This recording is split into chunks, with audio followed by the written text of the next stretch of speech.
For the optimistic cynic, shit, ho got a hell of a grip. There's never a problem till niggas is ballin' and bitches they all. Yo, YouTube, what's going on? It's D-Boy Classics, and I know y'all probably looking at the title. I was like, wait, what? A different rim protector? Yeah, this is a different rim protector. This is the actual paint protector, or no, paint defender, in comparison to the Glass King Lockdown. I didn't really like how the Glass King Lockdown came about, even though it's a good rim protecting build. Very good rebounding, good defense all around. It was the title. I was more picky with the title. I just wanted a different title because I wanted to stay true with my pure rim protector identity in some cases. And shout out to the subs that helped me out put that together, bro. He gave me some tips on what builds, no, not builds, what attributes to put together and so forth when it came to the pie charts and all that. So definitely shout out to you. I appreciate that. And so like I said, since I found out I had to redo the video, I took down the other video regardless if it was doing numbers or not. I want to make sure everything was all set and make sure people actually got a feel for what the real rim protector for 2K20 is going to be like. So like I said, I'm going to put out this video. But enough of me talking, let's get into the actual thing so y'all know what's up. Alright, y'all. So the way you can make around your paint defender is basically you just want to look for the pie chart that offers the most defense and rebounding, which is at the very bottom. You can tell on the screen right here, the one I got, majority is defensive rebounding. Every other set such as finishing, shooting, and playmaking are evenly disputed. So to the left, when it shows the actual stats, my interior defense is a 95, my block is a 95, and my offensive and defensive rebounding are a 95 as well. The other stats, the perimeter defense, lateral quickness, and my steal, that's going to take a hit. I'm not like a mobile. I'm partially mobile, but I'm not completely mobile in comparison to like a small forward, a shooting guard, or point guard lockdown. So obviously those stats are going to be low. If I were to make a lockdown, those stats would be higher, but it'll be vice versa for the blocking and interior defense. But that's not too much to really worry about. All to worry about is just make sure we lock down the paint as the paint defender and so forth. So next up, let's get into the next thing. So next up is my physical profile. There was a lot of options I could have choose from. I could have went for a more speedy build. I could went for a stronger build. A build that has more athleticism with the vertical. But I want to have to make sure I had my foot in every part of it, so I went for the more balanced pie chart, which is at the very bottom of your physical profile when you're choosing. So you can see to the far right, my physical stats are 63 for the speed, 55 for acceleration, 95 for the strength, and 56 for the vertical. But keep in mind, this is the stats at when I was at 7 foot. This build is at 7'1" for the paint defender I'm making. So obviously that stuff is going to change and so forth, but we're going to get to that later on. But next up, let's get into the stats. Alright, y'all, so next up we're going to get into the stats. I already laid out the stats for y'all, and you can tell right here I'm already into the body shape when you choose that, so you can tell my body shape is a compact. Besides, that's really just cosmetic, it's not really too important. But let's get into the stats. So starting off with the finishing, my close shot is an 83, my driving layup is a 60, my driving dunk is a 65, my standing dunk is a 92, my post hook is a 66. Next on to the shooting, I didn't touch nothing with the shooting, to be honest. I was not focused on that. That's okay though. I'm more focused on the inside game. So with the shooting, my mid-range shot is a 33, my three-point shot is a 33, my free throw is a 49, my post fade is a 30. Next up to the playmaking, my pass accuracy is a 68, my ball handle is a 33, and my post move is a 60. Now to the main stats, and here's where you can determine whether or not your center becomes a paint defender or you suffer from a glass king lockdown. So for my interior defense, I maxed that out to 95. My perimeter defense is a 60. My lateral quickness is a 50. My steal is a 64. My block is a 95. That is also maxed out. And you had the option to max out the offensive rebound and defensive rebound. That's where you do not do that. Mainly what you want to do is right before when you start touching your rebounding for both offensive and defensive, you want to stop at 79, because the moment you go above 80 for either stat, for both stats, that's when you're classified as a glass clean lockdown. When both stats are under 80, you are determined as a paint defender. So that's when you can get your title from. So that's where I stopped that at. But next up, let's get into the the other part, for the height and all that stuff. Alright, y'all, so as you can see right here, my height is 7'1". Y'all can probably tell if y'all have been with me for a minute. I'm really just doing the same build I did, or trying to do the similar build I did from 2K19. In 2K18 I was 7-3, 2K19 I switched to 7-1. 7-1 proved to be efficient. Obviously it wasn't meta, but it was still getting the job done. So you can see with the stats right here, some of my stats from my finishing, my shooting, playmaking, and my defense went down, but it's not that bad. The stats physically to the right, you can tell they went down a lot. As I said before earlier on in the video, I expected both of them to go down. I mean, a majority of them to go down besides from strength, so it was not really bothering me that much.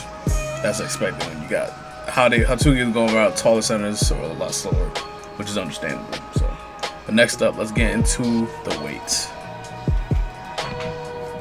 Alright, y'all, so next up is my weight. You can see on the screen, bro, I have my weight at 266. None too crazy. He's not light, but he's not too heavy. Cause I know the heaviest you can go is 290, like similar to 2K19. So I know previous year from 2K19 I was 270. So this is just a little bit difference. The only reason I did that because I know my strength, you know, like the little white meter, that goes up a little bit. So I might have higher strength at the earlier overall. So that's beneficial. You play better defense, be able to body, post scores, athletics, all that other stuff.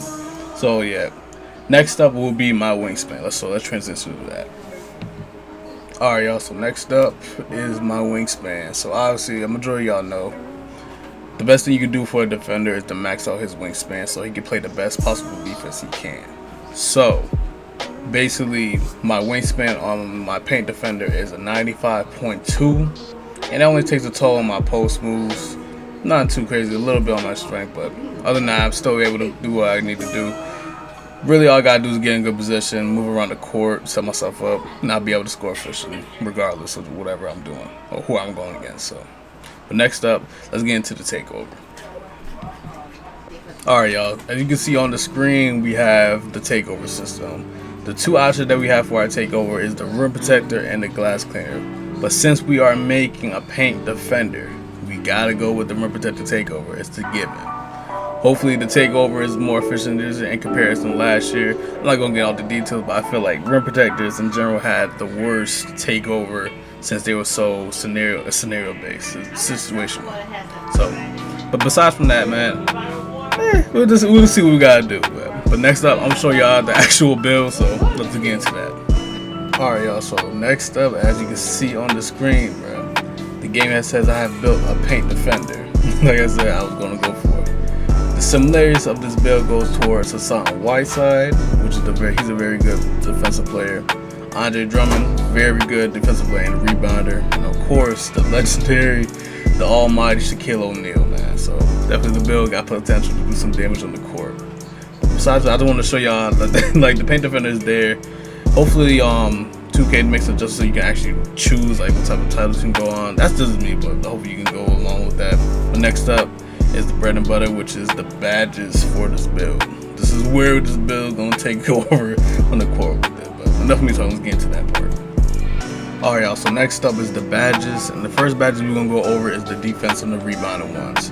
As you can see on the screen, I had 27 potential upgrades. I already put them out, and you can see the badges I put them on. So first we're gonna look at a brick wall. We're gonna do top and bottom. Brick wall, I put it on silver. Still, if y'all know, the centers can get some OP animation with brick wall. I tested it all out. You still get this. I feel like you still get the same amount of animations regardless of the tier, besides from like bronze. So that's why I had to put on silver. Most likely 2K probably gonna adjust that. But if not, then it's sufficient. The next badge is Chase Down Artist. Gotta have Chase Down. I didn't put it on Hall of Fame, but gold is good enough. Hopefully they improved it from last year because Chase Down Artist was not existed last year. The next badge is an Intimidator that helps reduce people's inside scoring. That goes along with slashers, post scorers, athletics, other rim protectors, and rebounders in particular. So definitely can get that rocking. Moving Truck. Basically, Moving Truck, in my opinion, is just another name for Bruiser. So I put that on silver. Cause definitely the new other badges I have put together, I feel like it's gonna fit how I want to be playing, especially if I'm trying to go for blocks. So that's how I have it.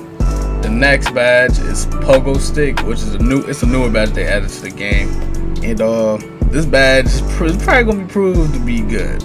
Efficiently, someone for example catch me with a pump fake and I do jump up, I know you're supposed to stay on your feet, but when you're trying to get highlights that have the tendency to jump at a lot of stuff, I'll be able to recover a lot faster. So that's going to be beneficial, especially on Hall of Fame.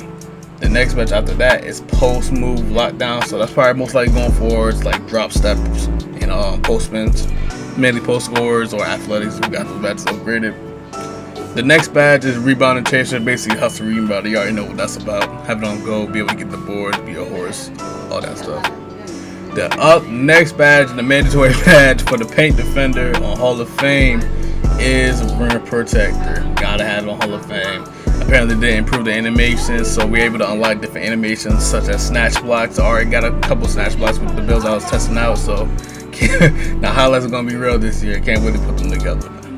And lastly, the badge I'm putting out, and I'm actually looking forward to this one, is tireless defender. So basically makes me relentless on defense, be able to chase people all over the court, be able to body people in the paint, yada yada. That also helps stack up with moving trucks, so basically be able to people will be out of stamina. I'll still be part half bar, maybe full bar depending how I play, so definitely gonna get that rocking. But next up, we're gonna go into the playmaking badges. So let's transition to that. Alright y'all, so next up is the playmaking badges. You can see I only have one gold badge, which is post spin technician. I only had 3 potential upgrades for that. And the reason I chose post spin technician is basically for potential for ISO plays, especially against weaker opponents or people who are smaller than me. Because 2K did emphasize that smaller players are going to struggle with bigger players when it comes to interior defense, but it's also the other way around for bigger players guard the smaller players on the perimeter. So I feel like that's pretty fair. And so that gives me some offense, so that's really it. But next up, we're going to go into the shooting badges. Alright y'all, so this is going to be a quick one with the shooting badges. You can tell I only have 1 potential upgrade because I didn't upgrade my shooting stats. And that one badge I did choose was catch and shoot. The reason I chose catch and shoot was for the potential, if I'm playing with a playmaker who had maybe gold or Hall of Fame dimer, and they hit me up for the open midi, I'll be able to knock it down, especially with a jump shot if I can find one when the full game drops, man. So far, I've been playing with D-Rose. And D-Rose, I've been hitting greens with it, surprisingly. So the timing-wise is important, but also it's the setup, too. I do plan on setting screens, playing team ball to help not only myself, but my teammate score and hopefully get dubs. So that's really it. But lastly, we're going to go into the slashing or finishing badges. Alright y'all, so lastly for the badges, for the finishing badges of that, you can tell I have 3 gold, 3 silver, and 1 bronze. So my 3 gold badges: back down punisher, contact finisher, and relentless finisher.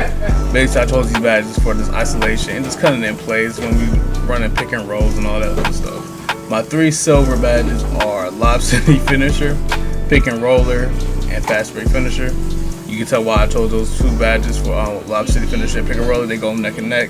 For fast break finisher, that's particularly just for fast breaks. If I'm trying to cut off early just to get an easy bucket. So that's plain and simple. And my lastly for the bronze badges, you can see I had putback boss. Particularly that goes neck and neck with contact finisher and help for rebound chaser. So like I said, just give me a little bit more offense. Lastly, like that, we're gonna go into total for the summary of all the badges I have put together.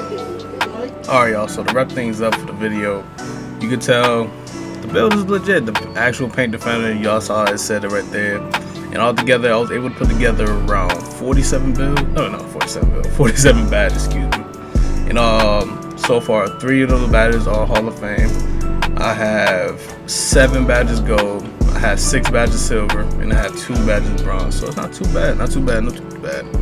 This guy obviously still gotta wait for the full game to drop, but besides from that, definitely the build got potential, bro. I played a couple times with the build. In the build, I was averaging around like 3 to 5 blocks for each game we played. I played about a couple games with the same build, so make sure it was sufficient. So aside from that, I hope y'all enjoyed the video. Hopefully got some insight for the paint defender. Let me know what y'all think about it in the comments, bro. But hopefully I can catch y'all in the next video. Peace out.